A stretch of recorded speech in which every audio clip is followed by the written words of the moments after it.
எபேசியர் புஸ்தகத்தை நாம் எடுத்துக்கொள்வோம். எபேசியர் 2ஆம் அதிகாரம் 4வது வசனத்தை எல்லாரும் சேர்ந்து வாசிக்கலாம். எடுத்தாச்சா? வாசிக்கலாமா?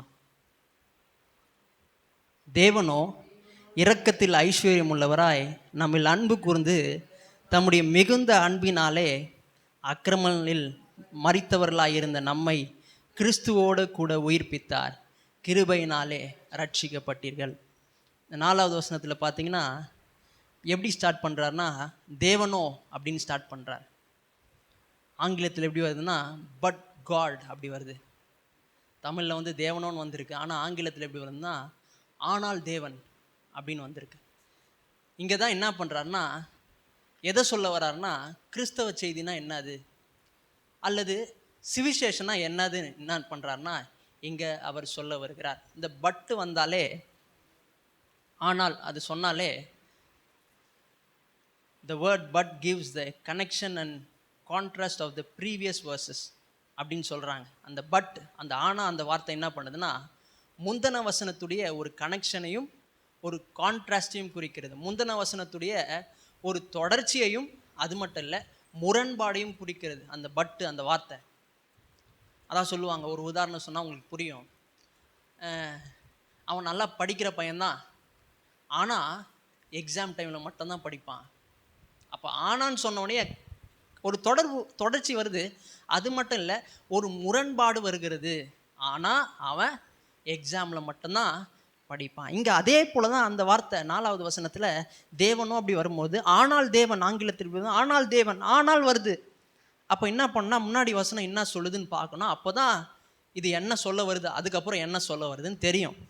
முன்னாடி வசனம் என்ன சொல்லுது அப்படின்னு பார்க்கும் பொழுது 19ஆம் வசனத்தில் என்ன சொல்கிறாருன்னா, விசுவாசிகளுக்குள்ள என்ன வல்லமை செயல்படுது, விசுவாசிகளுக்குள்ள ஒரு வல்லமை செயல்படுது. இன்னைக்கு நமக்குள்ள ஒரு வல்லமை செயல்படுது.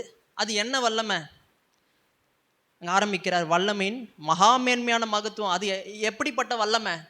அந்த வல்லமையுடைய மகத்துவம் என்னதுன்னு சொல்லிட்டு ஆரம்பிக்கிறார். அந்த வல்லமையுடைய மகத்துவம் என்னதுன்னா, அவர் சொல்கிறாரு, இயேசுவை 19ஆம் வசனத்தில் தாம் கிறிஸ்துவை மரித்தோரிலிருந்து எழுப்பி, அது மட்டும் இல்லை 20ஆம் வசனத்தில் போகிறாரு, எல்லா துரைத்தனங்களுக்கும் அதிகாரங்களுக்கும் வல்லமைக்கும் கர்த்தத்துவத்துக்கும் இன்மையில் மாத்திரமல்ல மறுமையிலும் பேர் பெற்றிருக்கும் எல்லா நாமத்திற்கும் மேலாக அவர் உயர்ந்திருக்கத்தக்கதாக அவரை உன்னதங்களில் தம்முடைய வலது பார்சில் உட்காரும்படி செய்தது.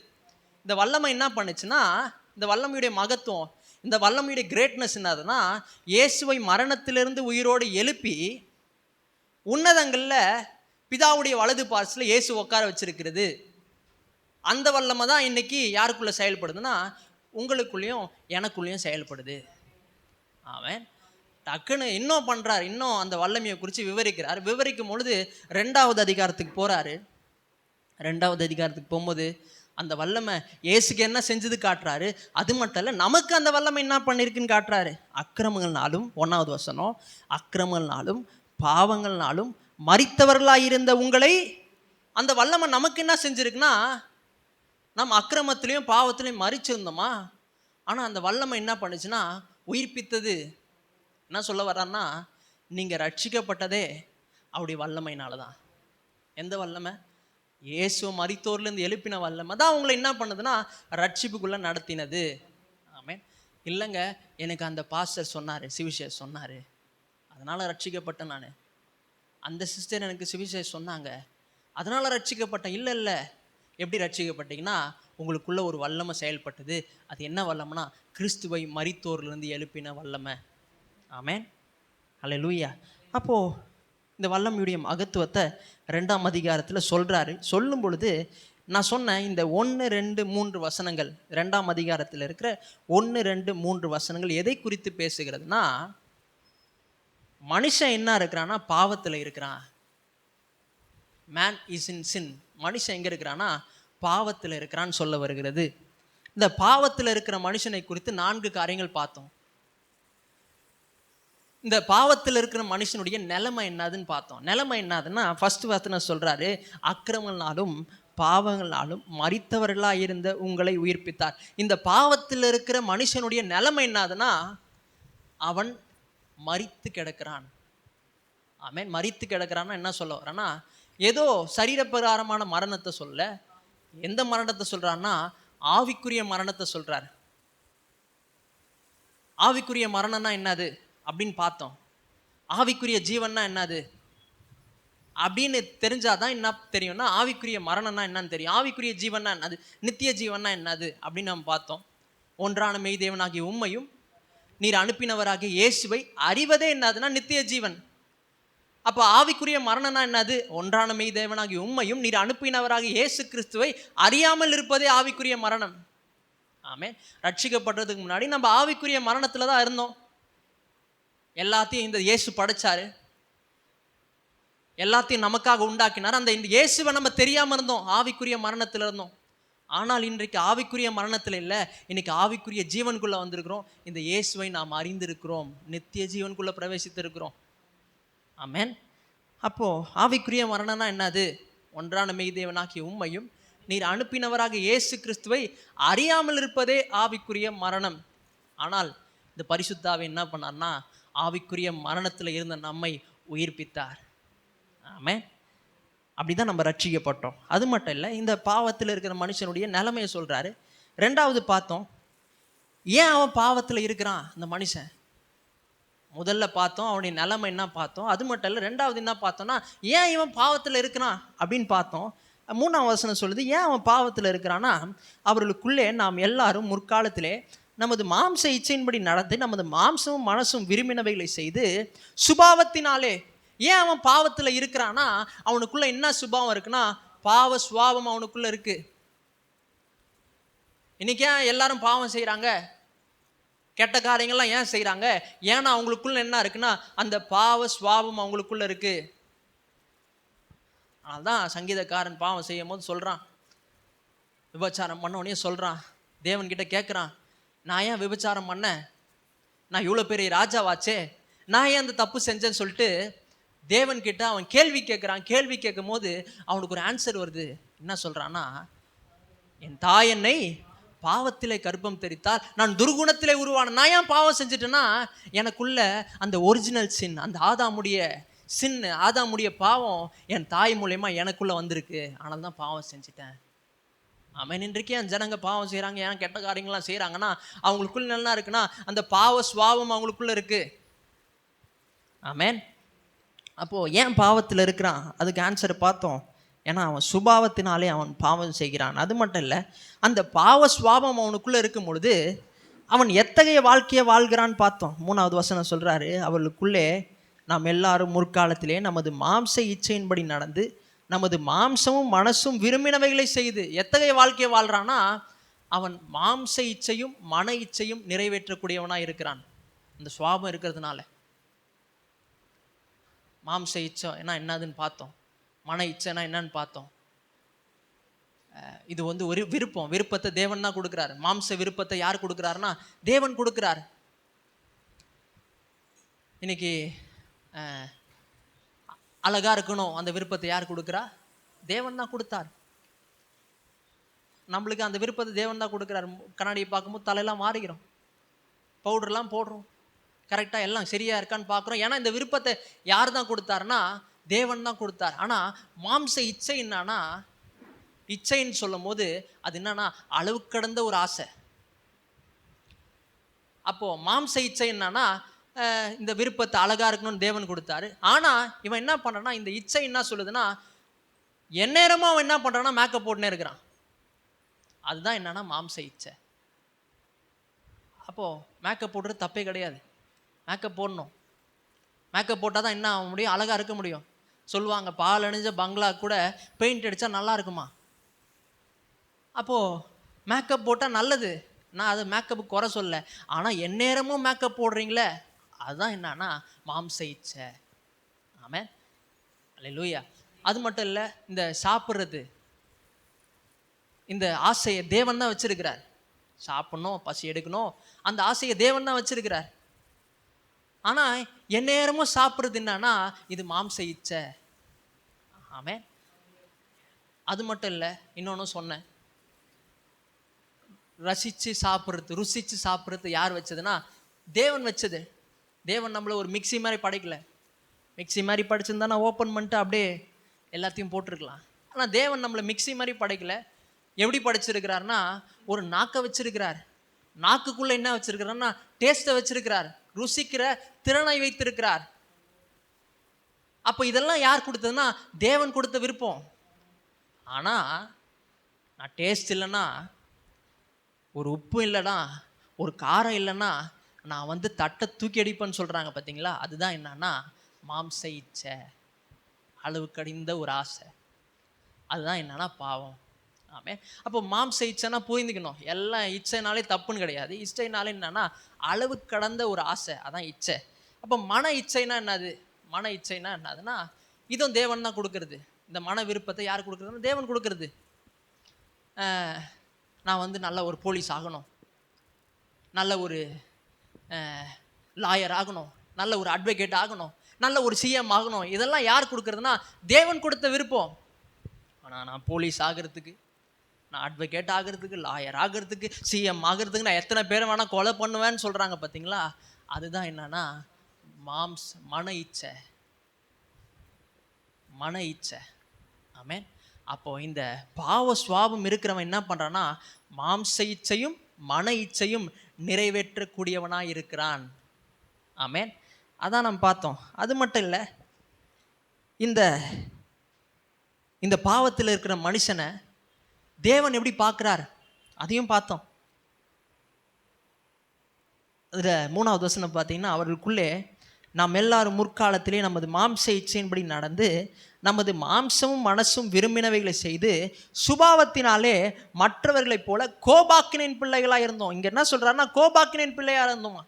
அப்போ இந்த பாவத்தில் இருக்கிற மனுஷனை தேவன் எப்படி பார்க்குறாருன்னா ரொம்ப கோபத்தோடு பார்க்குறார். தேவனுடைய கோபம் அந்த பாவத்தில் இருக்கிற மனுஷன் மேல் இருக்கிறது. தேவன் ரொம்ப கோபத்தோடு பார்க்குறார். இன்னைக்கும் அப்படி தான் பார்க்குறார். ஒரு நாள் இந்த கோபம் என்ன ஆக போகுதுன்னா தேவனுடைய கோபம் உச்சகட்டத்துக்கு போக போகுது. உச்சகட்டத்துக்கு போய் என்ன பண்ண போகிறார்னா அவர் எல்லாரையும் நரகத்தில் தள்ள போகிறார். ஆமென்.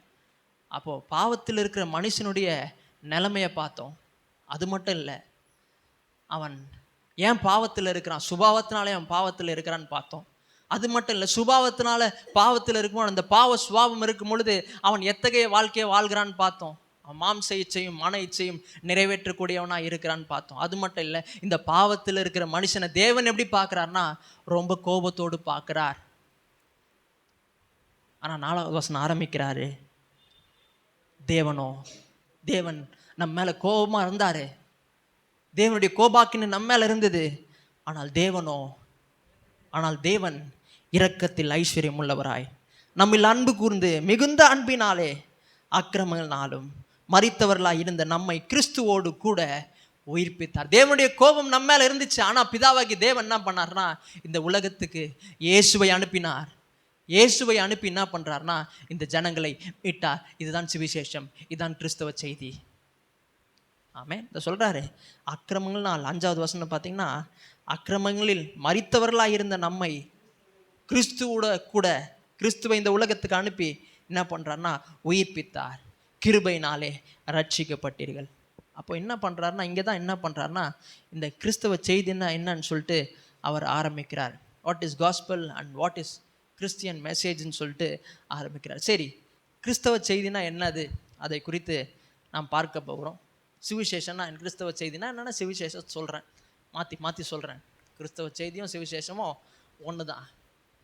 சரி, கிறிஸ்தவ செய்தினா என்னது அப்படின்னு பார்க்கும் பொழுது இன்றைக்கு கிறிஸ்தவ செய்தி என்ன சொல்கிறாங்கன்னா,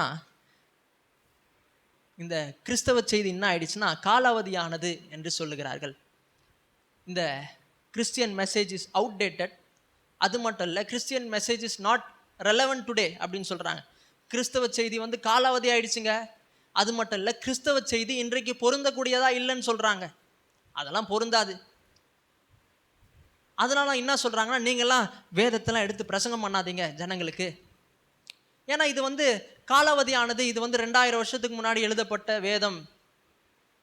அது மட்டும் சொல்ல, இந்த எக்ஸ்பாசிட்டரி ப்ரீச்சிங் அதெல்லாம் பண்ணாதீங்க. எக்ஸ்பாசிட்டரி ப்ரீச்சிங்னா ஒவ்வொரு வசனமாக எடுத்து பிரசங்கம் பண்ணுறது. இன்றைக்கி அதான் பண்ணி கொண்டு இருக்கிறேன். ஒவ்வொரு வசனமாக ஒவ்வொரு வார்த்தையாக எடுத்து பிரசங்கம் பண்ணுறேன். இதெல்லாம் பண்ணாதீங்க. இதெல்லாம் ஜனங்களுக்கு எங்கே உதவ போகுது? இதெல்லாம் ஜனங்களுக்கு பிரயோஜனமாக இருக்குமா? பாருங்கள் எவ்வளோ பிரச்சனை வந்திருக்கிறாங்க ஜனங்க. நீங்கள் இதெல்லாம் சொல்லிட்டு இருந்தீங்கன்னா எப்படி ஜனங்களுக்கு இது பிரயோஜனமாக இருக்கும்? இதெல்லாம் காலாவதியானது, இதெல்லாம் அவுட்டேட்டடு, வேற எதனா சொல்லுங்க ஜனங்களுக்கு. என்ன சொல்கிறீங்க ஜனங்களுக்கு அப்படின்னு கேட்கும்பொழுது அவங்க என்ன சொல்கிறாங்கன்னா, நியூஸ் பேப்பர் எடுங்க, நியூஸ் பேப்பர் எடுத்து பாருங்கள். நியூஸ் பேப்பர் எடுத்து பார்க்கும்போது ஒரு ஹாட்டஸ்ட் செய்தி இருக்கும்ல, ஒரு பிரச்சனை இருக்கும்ல, அதை எடுத்து அதுக்கேற்ற வசனத்தை பாருங்கள். இல்லைன்னா ஜனங்களுக்கு பிரச்சனை இருக்கும்ல, அதுக்கேற்ற வசனத்தை பார்த்து என்ன பண்ணுங்கன்னா அவங்களுக்கு பிரசங்கம் பண்ணுங்க, அது பிரயோஜனமாக இருக்கும்னு சொல்கிறாங்க. ஆனால் நான் என்ன சொல்கிறேன்னா, உங்களுடைய பிரச்சனைக்கான பதில் இந்த 3 வசனங்களில் தான் இருக்குது. உங்களுக்கான பிரச்சனைக்கான இன்னைக்கு சண்டை யுத்தங்கள் இதுக்கு எல்லாத்துக்கும் பதில் எங்கே இருக்குன்னா இந்த 3 வசனத்தில் தான் இருக்குது. ஆமென். அப்போ இன்றைக்கு கிறிஸ்தவ செய்தி ஏதோ காலாவதியானதில்ல. இது பழைய புஸ்தகங்க, 2000 வருஷத்துக்கு முன்னாடி எழுதப்பட்ட புஸ்தகம் இல்லை. கிறிஸ்தவ செய்தி இன்றைக்கும் பொருந்தக்கூடியதாக இருக்கிறது, இன்றைக்கும் உங்களுடைய பிரச்சனைக்கு பொருத்தமாக இருக்கிறது. ஆமென். ஒரு உதாரணம் சொல்கிறேன். இன்னைக்கு யுத்தங்கள் நடக்குது. அமெரிக்க தேசத்துக்கும் ஈரானுக்கும் யுத்தம் நடக்குது. இஸ்ரேல் என்ன பண்ணுறாங்கன்னா ஈரானை குண்டு போட்டு தாக்குறாங்க, எத்தனையோ பேர் சாகுறாங்க.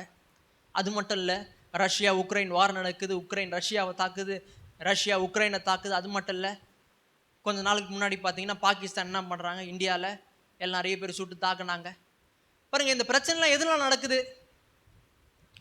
பிரச்சனைலாம் எதனால் நடக்குதுன்னா இங்கே சொல்கிறாரு, அவர்களுக்குள்ளே நாம் எல்லாரும் முற்காலத்திலே நமது மாம்ச இச்சையின்படி நடந்து மாம்சமும் மனசும் விரும்பினவைகளை செய்து.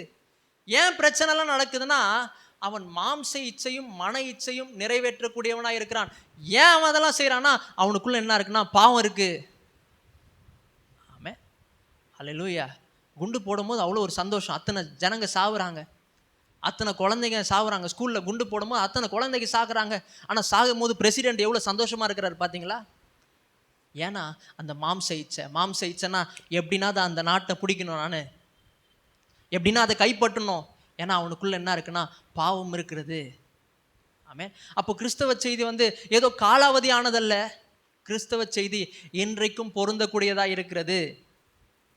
ஆமென். ஒரு வசனத்துக்கு போகலாம். யாக்கோபு 4ஆம் அதிகாரம்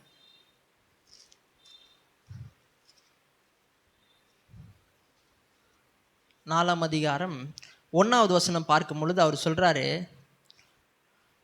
உங்களுக்குள்ளே யுத்தங்களும் சண்டைகளும் எதனாலே வருகிறது? கேட்கிறார். யுத்தங்கள் சண்டைகள் எதனாலே வருது? இன்னைக்கு யுத்தம் வருது. அமெரிக்கா ஈரானை தாக்குது, ஈரான் அமெரிக்காவை தாக்குது, இஸ்ரேல் ஈரானை தாக்குது, ஈரான் இஸ்ரேலை தாக்குது, ரஷ்யா உக்ரைனை தாக்குது, உக்ரைன் ரஷ்யாவை தாக்குது, பாகிஸ்தான் இந்தியாவை தாக்குது, இந்தியா பாகிஸ்தானை தாக்குது. இதெல்லாம் எதனால வருது அப்படின்னு கேட்கும் பொழுது அவர் சொல்றார், எதனால வருகிறது? உங்கள் அவயங்களிலே போர் செய்கிற இச்சைகளினாலே அல்லவா. அப்போ இன்னைக்கு மனுஷனுடைய பிரச்சனைக்கு என்ன தீர்வுனா, என்ன காரணம்னா இந்த பாவ பிரச்சனை. ஏன்னா அவனுக்குள்ள அந்த பாவம் இருக்கு. அது மட்டும் இல்லை, அவன் மாம்ச இச்சையும் மன இச்சையும் நிறைவேற்றக்கூடியவனாக இருக்கிறான். அப்போ கிறிஸ்தவ செய்தி ஏதோ காலாவதி ஆனதெல்லாம் கிடையாதுங்க. 2000 வருஷத்துக்கு முன்னாடி எழுதின வசனங்கள் இன்னைக்கு எப்படி இந்த ஜனங்களுக்கு பொருந்தும் அப்படின்னு சொல்லிட்டு சொல்றாங்க. இன்னைக்கும் பொருந்தும். ஆமென். ஹல்லேலூயா. அது மட்டும் சொல்ல இங்க சொல்றாரு, உங்களுக்குள்ள யுத்தங்கள், அது மட்டும் இல்ல சண்டைகள். எப்ப பார்த்தாலும் சண்டை வருது வீட்டில். புருஷன் கணவர் மனைவி அடிக்கிறாரு, சண்டை வருது, தட்டை தூக்கி அடிக்கிறாரு. இதெல்லாம் எதனால வருது அப்படின்னு சொல்லும் போது அவர் சொல்றாரு, உங்கள் அவைகள் போர் செய்கிற இச்சையினாலே. இதெல்லாம் எதனால வருதுன்னா மனுஷன் பாவியா இருக்கிறான், மனுஷன் பாவத்துக்குள்ள இருக்கிறான். அப்போ கிறிஸ்தவ செய்தி காலாவதியானதா? இல்லை. கிறிஸ்தவ செய்தி என்றைக்கும் அது பொருந்துகிறது. பாருங்க, இன்னைக்கு ஊழியக்காரங்களாம் அதான் நினச்சிட்டு இருக்கிறாங்க. அவங்க என்ன நினச்சிக்கிறாங்கன்னா, எதனா ஒரு நியூஸ் பேப்பர் எடுத்து அதை ஜனங்களுக்கு பிரசங்கம் பண்ணுறாங்க, பைபிளை விட்டுறாங்க. அவங்க ஒரு 1 hour பிரசங்கம் பண்ணுறாங்கன்னா அதில் பாதி என்னன்னா நியூஸ் பேப்பர் தான் இருக்கும், இல்லை ஜனங்க வீட்டு பிரச்சனையாக இருக்கும். ஆனால் இந்த வேதத்தை அவங்க விட்டுறாங்க. ஏன் அவங்க விட்டுறாங்கன்னா இதெல்லாம் பழைசு, இதனால ஜனங்களுக்கு என்ன பிரயோஜனம் இருக்க போகுதுன்னு விட்டுறாங்க. ஆனால் இன்றைக்கு கிறிஸ்தவ செய்தி ரொம்ப ரொம்ப ஜனங்களுக்கு பிரயோஜனமாக இருக்கிறது. ஆமென், ஹல்லேலூயா. அப்போது இது எதுவும் காலாவதியானதல்ல, இது இது இன்றைக்கும் பொருந்தக்கூடியதாக இருக்கிறது. அது மட்டும் இல்லை, என்ன சொல்கிறாங்கன்னா, நீங்கள் பிரசங்கம்லாம் பண்ணாதீங்க, ஒரு ஒரு வசனமாக எடுத்து பிரசங்கம் பண்ணுறீங்க, அதுக்கு பதில் என்ன பண்ணுங்கன்னா, ஜனங்களுக்கு அறிவை கொடுங்க, ஜனங்களுக்கு ஒரு நாலேஜை கொடுங்க, கல்வியை கொடுங்க. கல்வியை கொடுத்தா என்ன ஆகிடும்னா, யுத்தங்கள்லாம் ஸ்டாப் ஆகிடும், வாரெலாம் நடக்காது, ஃபைட்லாம் நடக்காது. கல்வியை கொடுத்தீங்கன்னா எல்லா யுத்தங்களும் போர்களும் என்ன ஆகிடும்னா ஸ்டாப் ஆகிடும்னு சொல்கிறாங்க. ஆனால் இன்றைக்கு பார்த்தீங்கன்னா அமெரிக்க தேசம் தான் இருக்கிறதுலே கல்வியில் சிறந்த நாடு. இன்றைக்கு அவங்க தான் என்ன பண்ணுறாங்கன்னா, ஏஐ, சாட் ஜிபிடி இதெல்லாம் யார் கண்டுபிடிச்சிருக்காங்கன்னா அமெரிக்க தேசம் தான் கண்டுபிடிச்சிருக்கிறாங்க.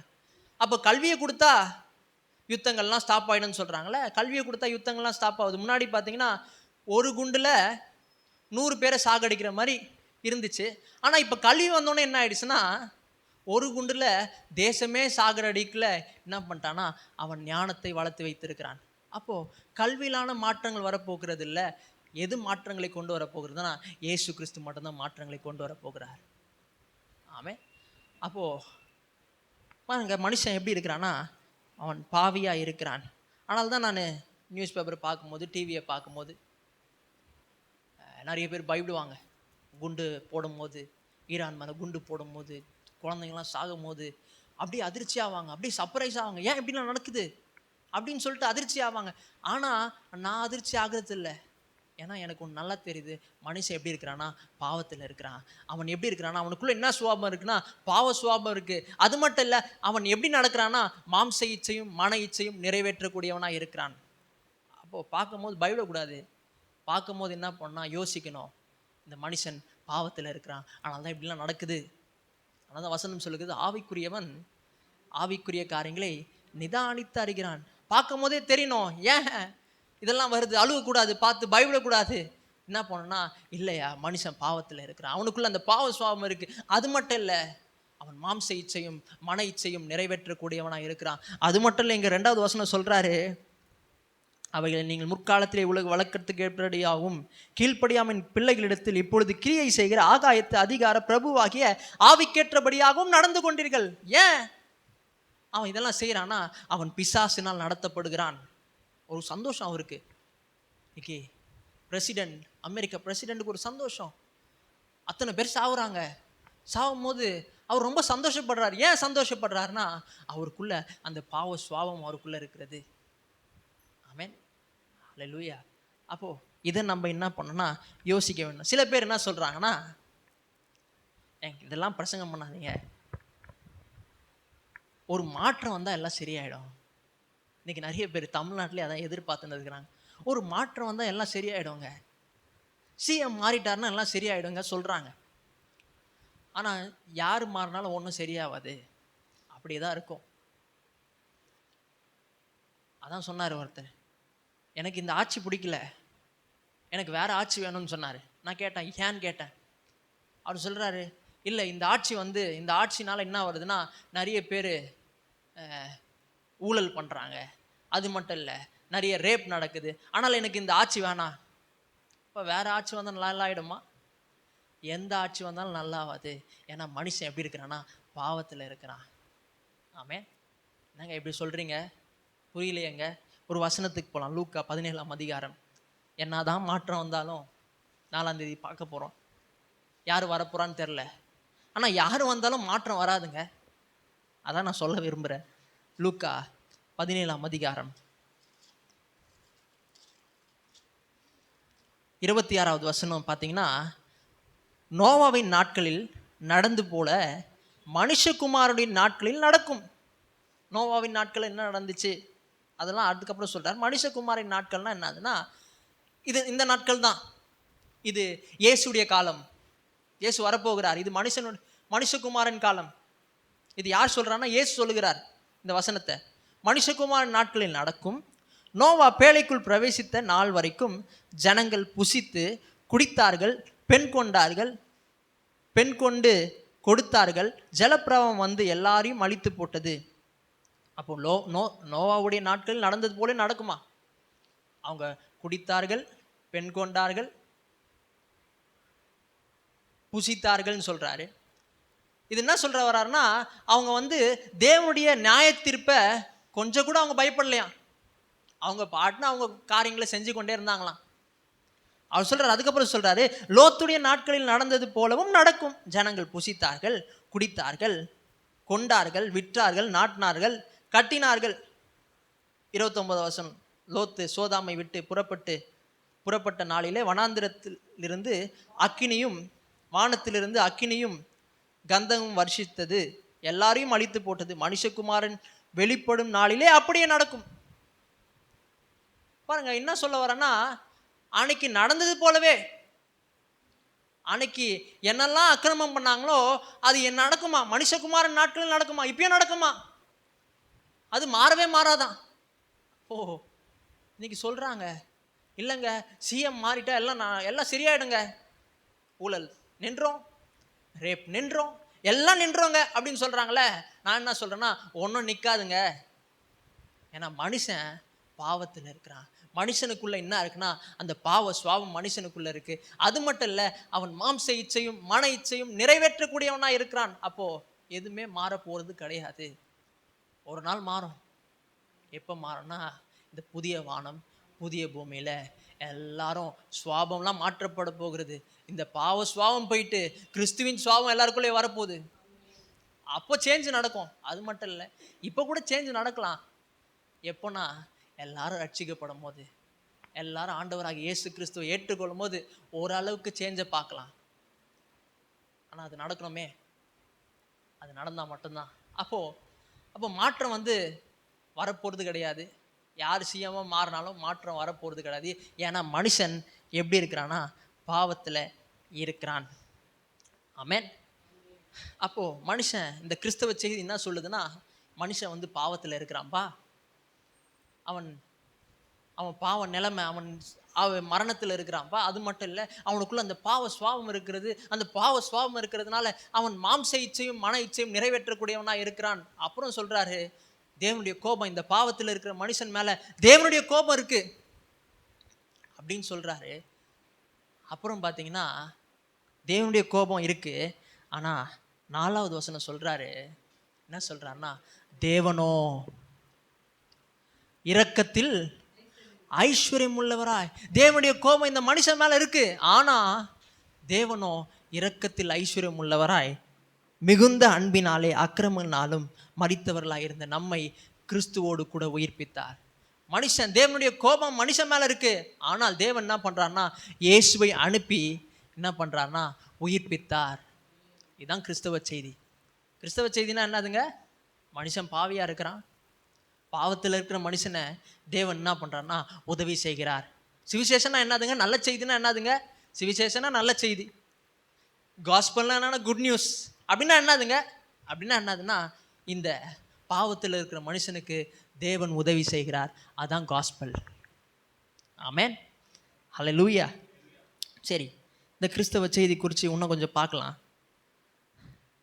சுவிசேஷனா என்னதுன்னு பார்க்கலாம். சுவிசேஷ செய்தினாலும் என்னன்னா, கிறிஸ்தவ செய்தியும் சுவிசேஷ செய்தியும் ஒன்று தான்.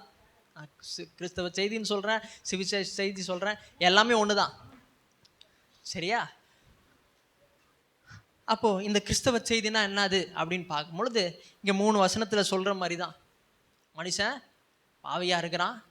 அது மட்டும் இல்லை, அவன் பிசாசினால் நடத்தப்படுகிறான். அது மட்டும் இல்லை, அவனுக்குள்ள அந்த மாம்ச இச்சையும் மன இச்சையும் நிறைவேற்றக்கூடியவனாக இருக்கிறான். அவனுடைய சுவாபமே பாவ சுவாபம். அது மட்டும் இல்லை, தேவனுடைய கோபம் இந்த பாவத்தில் இருக்கிற மனுஷன் மேல், அதாவது நம்ம மேல் இருக்கிறது. ஆனால் தேவன் என்ன பண்ணுறான்னா, இந்த பாவத்தில் இருக்கிற மனுஷனுக்கு உதவி செய்கிறார். அதான் கிறிஸ்தவ செய்தி. ஆமென். எப்படி உதவி செய்கிறார் அதெல்லாம் பார்க்க போகிறோம். தொடர்ந்து இந்த கிறிஸ்தவ செய்தினா என்னன்னு பார்க்க போகிறோம். அந்த சுவிசேஷனா என்னதுன்னு பார்க்க போகிறோம். அதை பார்க்கறதுக்கு முன்னாடி எது சுவிசேஷம் அல்லன்னு பார்க்கலாம். வாட் காஸ்பல் இஸ் நாட், எது சுவிசேஷம் அல்லன்னு பார்க்கலாம். எது சுவிசேஷம் அல்லன்னா, கிறிஸ்துவின் போதனையின்படி வாழுவது சுவிசேஷம் அல்ல. Do as Jesus did. Do as Jesus said. கிறிஸ்துவின் போதனையின்படி வாழுவது சுவிசேஷம் அல்ல. இன்றைக்கு சொல்றாங்க. இயேசு என்ன சொன்னாரு? ஒரு கண்ணத்தை அரைஞ்சா மறு கண்ணத்தை காட்டு. மலை பிரசங்கத்தில் இயேசு சொல்றாரு, ஒரு கண்ணத்தை அரைஞ்சா மறு கண்ணத்தை காட்டு. அது மட்டும் இல்லை, உன்னை அன்பு கூறுகிறது போல பிறனையும் அன்பு கூறுவாயாக. அது மட்டும் சொல்ல, விவாகரத்துலாம் பண்ணாத. இதெல்லாம் என்னன்னா மலை பிரசங்கம். அப்போ சிவிசேஷனா என்ன சொல்றாங்கன்னா, கிறிஸ்தவ செய்தினா என்னன்னு சொல்றாங்கன்னா, இயேசுவின் போதனையின்படி வாழுவதுதான் கிறிஸ்தவ செய்தின்னு சொல்றாங்க. அப்போ நான் ஒன்று கேட்குறேன், ஒரு கண்ணத்தை அடிச்சா மறு கண்ணத்தை காட்டினா பரலோகம் போயிடுவீங்களா?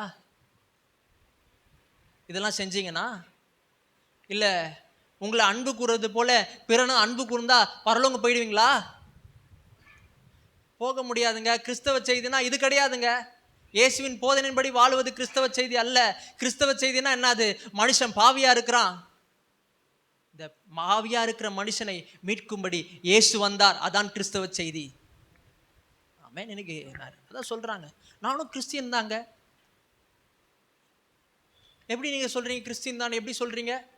நான் இயேசு சொன்னதெல்லாம் ஃபாலோ பண்றேன். இயேசு சொன்னார்ல, ஒரு கண்ணத்தை அரைஞ்சா மறு கண்ணத்தை காட்டுன்னு சொன்னார்ல, நான் அதெல்லாம் ஃபாலோ பண்றேங்க, நான் கிறிஸ்டியன்க. சொல்லிக்கோங்க, ஆனா உங்களால பரலோகம் போக முடியாது. யார் பரலோகம் போறா? யார் பரலோகம் போறான்னா, நான் பாவி, எனக்காக இயேசு வந்தார் அப்படின்னு சொல்றவங்க மட்டும்தான் பரலோகம் போவாங்க. அதுதான் கிறிஸ்தவ செய்தி. ஆமென். ஹல்லேலூயா. அப்போ எது கிறிஸ்தவ செய்தி அல்லன்னா, கிறிஸ்தவ போதனையின்படி வாழுவது கிறிஸ்தவ செய்தி அல்ல. ரெண்டாவது, எது கிறிஸ்தவ செய்தி, எது சுவிசேஷம் அப்படின்னு பார்க்க போறோம். எது சுவிசேஷம்னா, மனிதன் பாவத்தில் இருக்கிறான், அது மட்டும் இல்லை, இந்த தேவன் என்ன பண்றாருன்னா துரோகியாகிய மனுஷனுக்கு உதவி செய்கிறார். அதான் கிறிஸ்தவ செய்தி. மனுஷன் பாவத்தில் இருக்கிறான், ஆனா இந்த தேவன் என்ன பண்றாருன்னா விரோதிகளுக்கு உதவி செய்கிறார். மனுஷன் பாவத்தில் இருக்கிறான், ஆனா இந்த தேவன் என்ன பண்றாருன்னா சத்துருக்களுக்கு உதவி செய்கிறார். அதான் கிறிஸ்தவ செய்தி. God is helping his own enemies.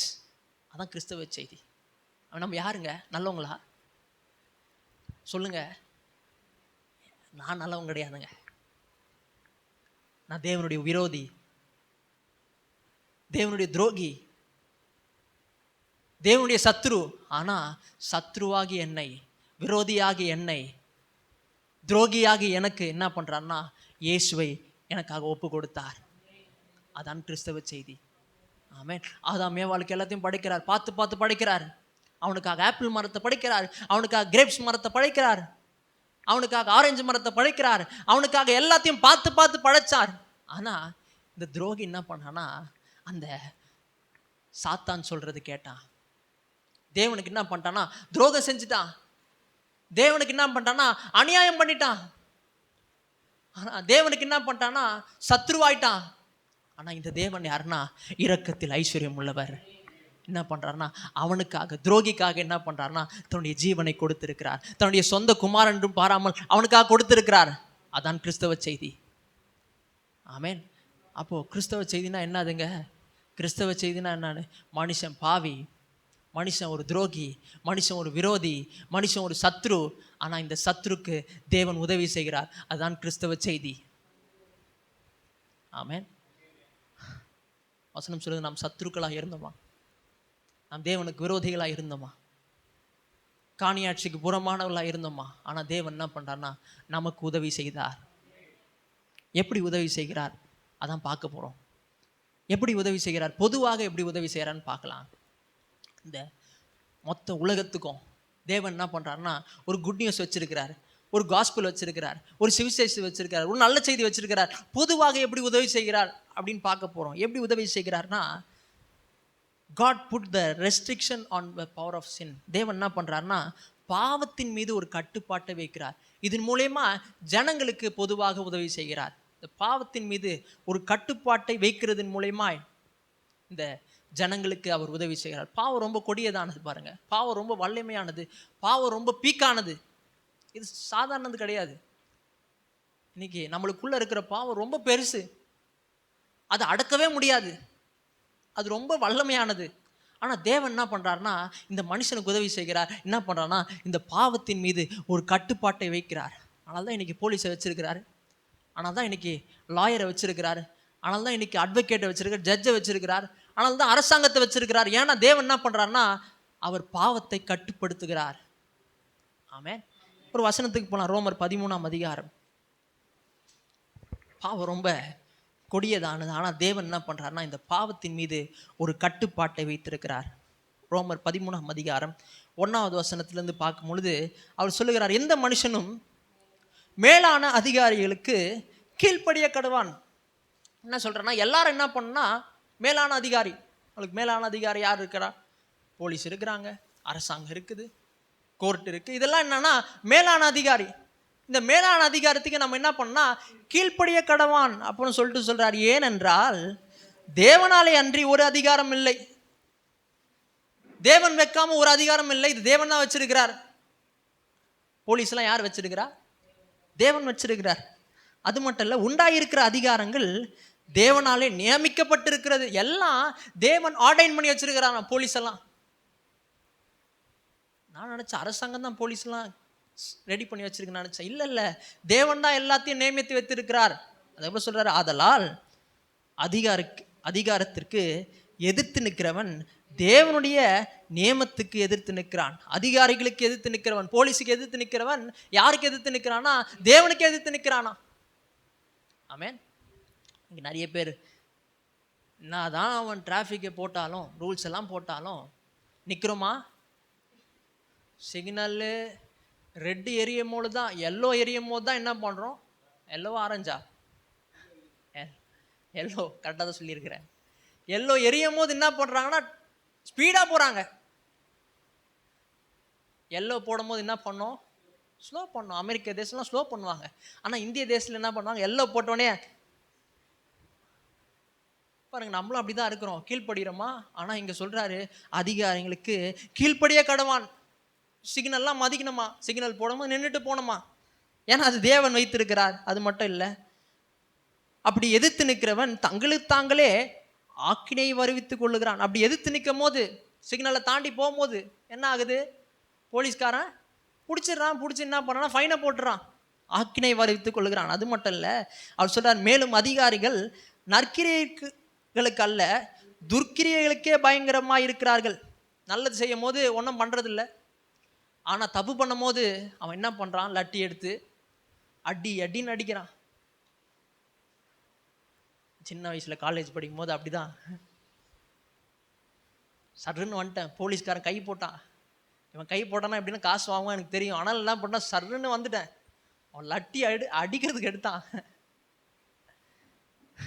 பாருங்க, நற்கிரியை பண்ணா விட்டுறான், ஆனால் துர்க்கியை பண்ணா என்ன ஆகிறான்னா பயங்கரமாக இருக்கிறான். ஆகையால் நீ அதிகாரிக்கு பயப்படாது இருக்க வேண்டுமானால், போலீஸ்க்கெல்லாம் பயப்படக்கூடாதுன்னா அவர் சொல்கிறாரு நன்மை செய். போலீஸுக்கு பயப்படக்கூடாது. என்ன பண்ணால் நல்லது பண்ணோம், கரெக்டாக லைசன்ஸ் எடுத்துகிட்டு போனோம், நல்லா ஹெல்மெட் போட்டு போனோம் அப்படின்னா நம்ம பயப்பட தேவையில்ல. அப்புறம் சொல்கிறாரு, அதனால் உனக்கு புகழ்ச்சி உண்டோ. நல்லா அது பண்ணாதான் என்ன பண்ணுறாருன்னா புகழ்ச்சி கொடுக்குறாரு. ஹெல்மெட்லாம் போட்டு போனால் ஒரு நாள் என்ன பண்ணாங்கன்னா, இந்தாப்பா ஜூஸ் வச்சுக்கோப்பா, ஏன்னா ஹெல்மெட் போட்டு வந்துருக்கிறப்பான்னு சொல்லிட்டு கொடுத்தாங்க. புகழ்ச்சி உண்டாகும்னு சொல்கிறார். அது மட்டும் இல்லை, உனக்கு நன்மை உண்டாகும் பொருட்டு அவன் தேவ ஊழியக்காரனாக இருக்கிறான். போலீஸ்காரன்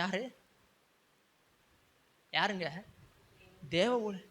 நான் நினச்சேன் வில்லியம்ஸ் பாஸ்டர் மட்டும் தான் தேவ ஊழியக்காரன் நினச்சேன். என்ன சொல்கிறேன்னா போலீஸ் கூட தேவ ஊழியக்காரன் தான். இங்கே சொல்கிறாரு தேவ ஊழியக்காரனாக இருக்கிறான். நீ தீமை செய்தால் பயந்துரு. தப்பு பண்ணிட்டுன்னா பயப்படு.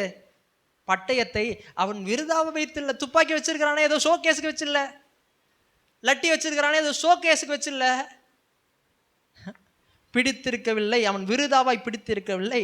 தீமை செய்கிறவன் மேல் கோபாக்கினை வரப்பண்ணும்படி அவன் நீதியை செலுத்துகிற தேவ ஊழியக்காரனாக இருக்கிறான். தீமை செய்யும் போது என்ன பண்ணுறான்னா அவன் லட்டி எடுத்து அடின்னு அடிக்கிறான், துப்பாக்கி எடுத்து சுட்டுறான்.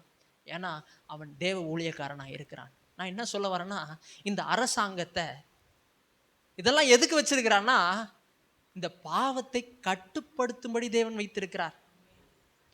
இல்லைன்னா என்ன ஆகும்னா இவனுக்குள்ள இருக்கிற பாவம் சும்மா கிடையாது. பாருங்க, இது உச்சகட்டத்துக்கு பாவம். இது அப்படியே தேவன் ஏதோ போலீஸ்காரன் வைக்கலன்னா அல்லது அரசாங்கம் இல்லைன்னா கோர்ட் இல்லைன்னா இன்னைக்கு இந்த உலகமே என்ன ஆகிட்டு இருக்குன்னு நரகமே ஆகிட்டு இருக்கும். ஆனால் தேவன் என்ன பண்ணியிருக்கிறார்னா ஒரு உதவி செய்கிறார். பொதுவாக எப்படி உதவி செய்கிறார்னா இந்த பாவத்தின் மீது தேவன் கட்டுப்பாட்டை வைத்திருக்கிறார். ஆமென், அல்லேலூயா. அதான் ஒருத்தர் சொல்கிறாரு, ஹிட்லருக்குள்ளே இருந்த அந்த சுவாபம், அந்த பாவம் எல்லாருக்குள்ளேயே இருந்துச்சான். ஹிட்லர் என்ன பண்ணார்னா எத்தனையோ ஆயிரங்கள் யூதர்களை சாவடிச்சாராம். ஈவு இறக்கம் பார்க்காம, குழந்தை கூட பார்க்காம என்ன பண்ணார்னா சாகடிச்சாராம். அந்த ஹிட்லருக்குள்ள இருந்த அந்த பாவ சுவாபம் ஒரு ஊழியக்காரன் சொல்றாரு எல்லாருக்குள்ளேயும் இருக்கு அப்படின்னு சொல்றாரு. நம்ம என்ன நம்மளாலே கொலை பண்ண முடியும்ல? நம்மளால கொலை பண்ண முடியும்ல? உங்களை தான் கேட்குறேன், முடியுமா? முடியும். பக்கத்து வீட்டு பண்ற கோவத்துக்கு நம்மளுக்கு கொலை பண்ணணும்னு தோணுது. ஆனா ஏன் கொலை பண்ணாம இருக்கோம்? முடியும் நம்மளால. ஆனா பண்ணா என்ன பண்றான் போலீஸ்காரன் வந்து பாருங்க. அப்போ தேவன் என்ன பண்றாருன்னா, இந்த பாவத்தின் மீது தேவன் என்ன பண்றாருன்னா ஒரு கட்டுப்பாட்டை வைத்திருக்கிறார். இதை அப்படியே விட்டா என்ன ஆயிடும்னா இந்த உலகமே ஒரு நரகம் போல ஆயிடும். அப்போ தேவன் என்ன பண்றாருன்னா இந்த பாவிக்கு தேவன் உதவி செய்கிறார். பொதுவாக எப்படி உதவி செய்கிறார்னா பாவத்தை என்ன பண்றாருன்னா அவர் கட்டுப்படுத்துகிறார். ஆனால் தான் குழந்தைங்களுக்கு என்ன பண்றோம், லட்டி வச்சு கொஞ்சம் கட்டை வச்சுக்கிறோம். இல்லைன்னா கட்டை எதனா எடுக்கலன்னா அவன் அடங்கவே மாட்டான். டெரிக் பார்த்தீங்கன்னா ஓடினே இருப்பான், ஓடி ஓடி ஓடி ஓடி வருவான். டக்குன்னு மிரட்டினா தான் என்ன ஆகுதுன்னா கொஞ்சம் அடங்குது. பாருங்க, மனுஷனுக்குள்ள அப்பேற்பட்ட பாவம் இருக்கு. அதுக்குள்ள என்ன பண்ணா ஜோம் பண்ணி எப்படின்னா ரட்சிக்கப்பட்டுணும் அவன். அதுக்கு நம்ம ஜோம் பண்ணணும். அப்போ மனுஷனுக்குள்ள அந்த ஒரு பாவம் இருக்கிறது, அது ரொம்ப வல்லமையானது. இன்னொரு வசனத்துக்கு போலாம். ரோமர் 1:28 பாருங்க.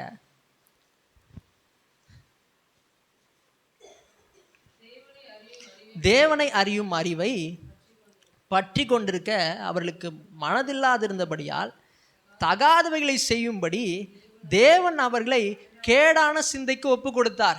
என்ன பண்றாருன்னா தேவன் என்ன பண்றாருன்னா கேடான சிந்தைக்கு ஒப்பு கொடுத்தாராம். தேவன் என்ன பண்றாருன்னா அந்த பாவத்தின் மீது இருக்கிற கட்டுப்பாட்டை என்ன பண்றாருன்னா கொஞ்சம் அப்படியே தளர்த்தி பார்க்குறாரு. கேடான சிந்தைக்கு ஒப்பு கொடுத்தார்னா அதான் அர்த்தம். தேவன் அந்த பாவத்தின் மீது இருக்கிற கட்டுப்பாட்டை கொஞ்சம் தளர்த்துகிறார். தளர்த்தும் போது என்ன ஆகுதுன்னா முன்னாடி வசனத்தை பார்த்தீங்கன்னா 27வது வசனம் சொல்லுகிறது, அப்படியே ஆண்களும் பெண்களை சுபாவம்படி அனுபவியாமல் ஒருவர் மேல் ஒருவர் விரோகபத்தினாலே பொங்கி ஆணோடு ஆண் அவலட்சணமானதை நடப்பித்து தங்கள் தப்பிதத்திற்கு தகுதியான பலனை தங்களுக்குள் அடைந்தார்கள்.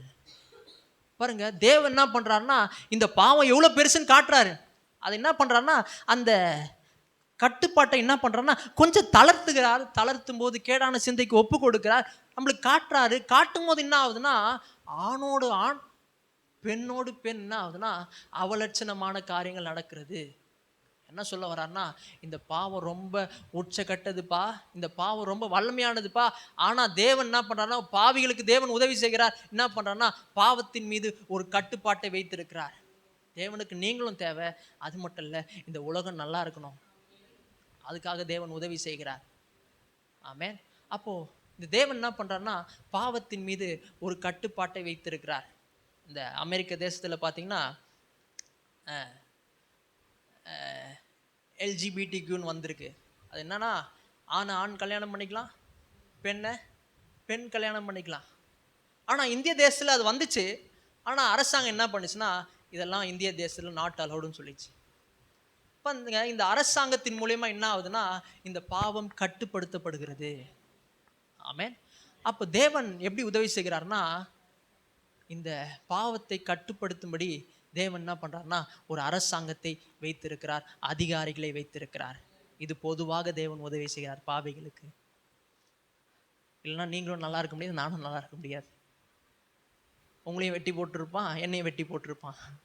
ஆனால் தேவன் என்ன பண்றாருன்னா ஒரு அரசாங்கத்தை வைத்து இந்த பாவத்தை கட்டுப்படுத்துகிறார். அது மட்டும் இல்லை, இது பொதுவாக உதவி செய்கிறார் தேவன் பாவிகளுக்கு. ரெண்டாவது ஸ்பெசிஃபிக்கா குறிப்பாக தேவன் உதவி செய்கிறார் இண்டிவிஜுவலுக்கு, தனிப்பட்ட மனிதர்களுக்கு தேவன் என்ன பண்றாருன்னா உதவி செய்கிறார். எப்படி உதவி செய்கிறார்னா மனுஷன் பாவியா இருக்கிறான், அது மட்டும் இல்லை தேவனுடைய கோபம் மனுஷன் மேல இருக்கு. ஒரு நாள் தேவனுடைய கோபம் உச்சகட்டத்துக்கு போய் அவன் நரகத்தில் தள்ள போட போறான். ஆனால் தேவன் என்ன சொல்றாருன்னா உனக்கு ஸ்பெசிஃபிக்காக உதவி செய்கிறேன். என்ன உதவி செய்கிறேன்னா நான் இயேசுவை அனுப்பிச்சிருக்கிறேன், இந்த குமாரன் அனுப்பிச்சிருக்கிறேன்ப்பா. இந்த குமாரனை விசுவாசிக்கும் பொழுது இந்த கோபாக்கினையிலிருந்து நீ தப்பித்துக் கொள்ளுவ. இது குறிப்பாக தேவன் உதவி செய்கிறார். வசனம் சொல்லுகிறது, யோவான் 3:16 பாருங்க. தேவன் தம்முடைய ஒரே பேரான குமாரனை விசுவாசிக்கிறவனோ அவன் கெட்டு போகாமல். யாரெல்லாம் இந்த குமாரனை விசுவாசிக்கிறார்களோ, ஒரே பேரான குமாரன், one and only son, begotten son சொல்லுது ஆங்கிலத்தில். பிதாவுடைய குமாரன், ஒரே பேரான ஒரே ஒரு பையன். இன்னைக்கு உங்களுடைய பையனை இல்லை, உங்களை சொல்ல, உங்கள் பையனை நீங்கள் விட்டுருவீங்களா சாகடிக்கிறதுக்கு? தெரியுது, பிதாக்கு தெரியுது பையன் போய் சாக தான் போகிறான் அப்படின்னு தெரியுது. ரொம்ப செல்ல பையன். நம்ம உங்கள் பசங்க கூட எத்தனை வருஷம் இருக்க போகிறீங்க? ஒரு 100 வருஷம் இருப்பீங்களா? அவ்வளோதான் இருப்பீங்க. ஆனாலும் உங்களுக்கு உங்கள் பையனை ரொம்ப பிடிக்குது. ஆனால் பிதாவுடைய பையன் நித்தியமாக இருக்கிறார். இந்த குமாரன் இயேசு ரொம்ப பிடிக்கும் பிதாக்கு. தெரியுது அம்சா சாக தான் போகிறார், இயேசு சாக தான் போகிறான்னு தெரியுது. ஆனால் என்ன சொல்லுதுன்னா, தம்முடைய ஒரே பேரான குமாரனை விசுவாசிக்கிறவன் எவனோ அவன் கெட்டு போகாமல், அவனை கூட பாராமல், குமாரனை பாராமல் என்ன பண்ணுறாருன்னா, கெட்டு போகாமல், யாரும் கெட்டு போகக்கூடாது, நம்மளாம் கெட்டு போகக்கூடாது சொல்லிட்டு என்ன பண்ணுறாருன்னா, நித்திய ஜீவனை அடையும்படிக்கு அந்த ஒரே பேரான குமாரை நம்மளுக்காக தந்தறினார். ஆமே, கஷ்டம். இந்த குமாரன் என்ன பண்ணுறாங்க? எச்சு துப்புறாங்க இயேசு மேலே. அந்த குமாரனை நிர்வாணமாக நடக்க விடுறாங்க. அந்த குமாரன் மேலே அடி நடிக்கிறாங்க, முள்முடியெல்லாம் சுட்டுறாங்க, ஆணி அடிக்கிறாங்க. ஆனால் அந்த குமாரன்றும் பாராமல் துரோகிகளுக்காக அந்த குமாரனை அனுப்பினார். ஆமென். துரோகிகள், விரோதிகள், சத்துருக்கள் ஆகிய நமக்கு அந்த குமாரனை அனுப்பினார். ஏன்னா தேவன் நம்மை அன்பு கூர்ந்தார். சுவிசேஷனா என்னங்க? மனுஷன் பாவியாக இருக்கிறாங்க, பாவியாக இருக்கிற மனுஷனுக்கு தேவன் உதவி செய்கிறார். அதான் சுவிசேஷம். அப்போது இன்னைக்கு சொல்கிறபடி கிறிஸ்துவின் போதனைப்படி வாழுவது சுவிசேஷம் அல்ல. ஒரு கண்ணத்தை காட்டினா மறு கண்ணத்தை காட்டு, அதெல்லாம் நீ ஃபாலோ பண்ணா நீ பரலோகத்துக்கு போயிடுவ. அதான் கிறிஸ்தவ செய்தியா? கிறிஸ்தவ செய்தி அது கிடையாதுங்க. சுவிசேஷம் அது கிடையாதுங்க. சுவிசேஷம் என்ன சொல்லுதுன்னா, மனுஷன் பாவியாக இருக்கிறான், இந்த பாவியாக இருக்கிற மனுஷனுக்கு இயேசு தேவை. ஆமே, நமக்கு இயேசு தேவைப்பட்டார், இயேசுவை ஏற்றுக்கொண்டோம். இன்றைக்கு நாம் மரித்தவர்களாக இருந்த நம்மை இயேசு உயிர்ப்பித்திருக்கிறார். ஆமே, தொடர்ந்து பார்க்க போகிறோம். தொடர்ந்து அதான் சொல்லுது, கிருபையினாலே விசுவாசத்தை கொண்டு எப்படி ஒருத்தர் ரட்சிக்கப்படுறான், அதெல்லாம் வராரு, அதெல்லாம் பார்க்க போகிறோம். தொடர்ந்து வாங்க, தொடர்ந்து கேளுங்க. நாம் யாவரும் எழுந்து நிற்போம், நாம் ஜெபித்து நாம் முடிக்கலாம்.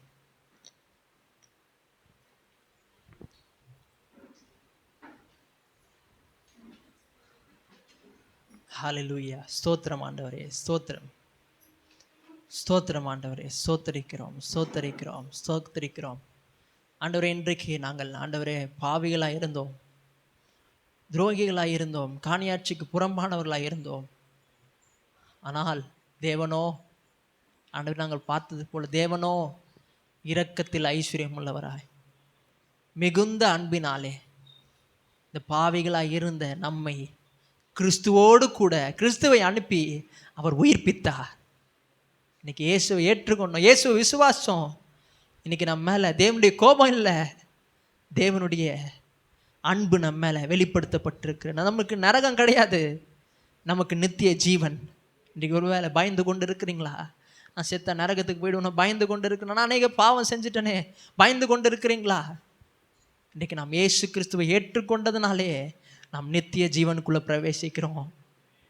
ஸ்தோத்திரம் ஆண்டவரே, ஸ்தோத்தரிக்கிறோம், ஸ்தோத்தரிக்கிறோம். நாங்கள் இதுக்கு தகுதியானவர்கள் அல்ல ஆண்டவரே. உம்முடைய கிருபை, உம்முடைய அன்பு ஆண்டவரே, உம்முடைய மிகுந்த அன்பினாலே ஆண்டவரே இதெல்லாம் நடந்திருக்கிறது கர்த்தாவே. ஆண்டவரே, இன்றைக்கு உம்முடைய அன்பை நாங்கள் எண்ணி பார்க்கிறோம், உம்முடைய அகாப்பை அன்பை நாங்கள் எண்ணி பார்க்கிறோம், அந்த ஆழமான அன்பை எண்ணி பார்க்கிறோம். எங்கள் மேல் எவ்வளோ அன்பாக இருக்கிறீர், எங்கள் மேல் எவ்வளோ கிருபையாக இருக்கிறீர் ஆண்டவரே. உம்முடைய சொந்த குமாரன்றும் பாராமல் ஆண்டவரே எங்களுக்காக ஒப்பு கொடுத்தீர், எங்களுக்காக சிலுவையில் மரிக்க உதவி செய்தீர் ஆண்டவரே. சாகும்படி உதவி செய்தீர், அவரை கொல்லும்படி உதவி செய்தீர். அதன் மூலியமாய் நாங்கள் ரட்சிக்கப்பட்டோம். நாங்கள் உம்முடைய பிள்ளைகளாய் மாற்றப்பட்டிருக்கிறோம். ஆண்டவரே, வசனம் சொல்லுகிற ரட்சிப்பை கொடுத்தவர் மற்ற எல்லாவற்றையும் அருளாதிருப்பது எப்படி? ஆண்டவரே, இன்றைக்கு விலையேறப்பட்ட ரட்சிப்பை கொடுத்திருப்பீர் என்று சொன்னால், ஆண்டவரே, இன்றைக்கு எங்களுக்கு உள்ள வாழ்க்கையில் நடக்கிற பிரச்சனைகள் எம்மாத்திரம் கர்த்தாவே. ஆண்டவரே, பிசாசு கொண்டு வருகிற சதிகள் எம்மாத்திரம் கர்த்தாவே. பிசாசு கொண்டு வருகிற நெருக்கங்கள் எம்மாத்திரம் கர்த்தாவே. அந்த நரகத்திலிருந்து எங்களை விடுதலையாக்கி இருப்பீர் என்று சொன்னால், ஆண்டவரே, இன்றைக்கு வருகிற பிரச்சனையிலிருந்து எங்களை விடுதலையாக்கி இருக்கிறீர். பிசாசின் தலையை நசித்திருக்கிறீர், நசித்து போட்டீர். ஆண்டவரே, நாங்கள் விசுவாசிக்கிறோம் கர்த்தாவே. இன்றைக்கு நாங்கள் பிரச்சனையை நாங்கள் முறியடிக்கிறோம். இயேசுவின் நாமத்தினால பிரச்சனைகளை முறியடிக்கிறோம். பிசாசின் சூழ்ச்சிகளை நாங்கள் முறியடிக்கிறோம். ஆண்டவரே, பிசாசின் தந்திரங்களை நாங்கள் முறியடிக்கிறோம் இயேசுவின் நாமத்தினால. ஆண்டவரே, நெருக்கங்கள் மாறட்டும் இயேசுவின் நாமத்தில். ஆண்டவரே, கடன் பிரச்சனைகள் மாறட்டும் இயேசுவின் நாமத்தினால. வியாதிகள் மறையட்டும் இயேசுவின் நாமத்தினால. ஆண்டவரே, பொருளாதார தேவைகள் இயேசுவின் நாமத்தில் சந்திக்கப்படட்டும். குடும்பத்தில் காணப்படுகிற சமாதான குறைச்சல்கள் இயேசுவின் நாமத்தில் மாற்றப்படட்டும். ஏன்னா ரட்சிப்பை கொடுத்தவர் மற்ற எல்லாவற்றையும் அருளாதிருப்பது எப்படி? ஆண்டவரே, அதை நாங்கள் விசுவாசிக்கிறோம். ஆண்டவரே, போகும் பொழுது நன்மை உண்டாக போவதுக்காக நன்றி செலுத்துகிறோம். ஆண்டவரே, தீமையெல்லாம் மாற்றப்பட போவதுக்காக நன்றி செலுத்துகிறோம் கர்த்தாவே.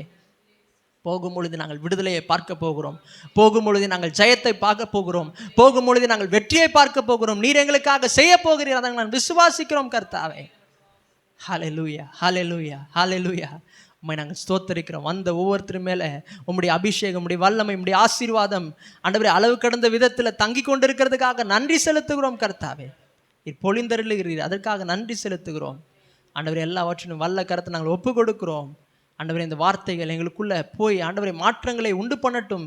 ஆண்டவரே, இதன் மூலியமாய் ஆண்டவரே இந்த சுவிசேஷம் ஆண்டவரே மற்றவர்களுக்கு நாங்கள் சொல்ல உதவி செய்வீராக.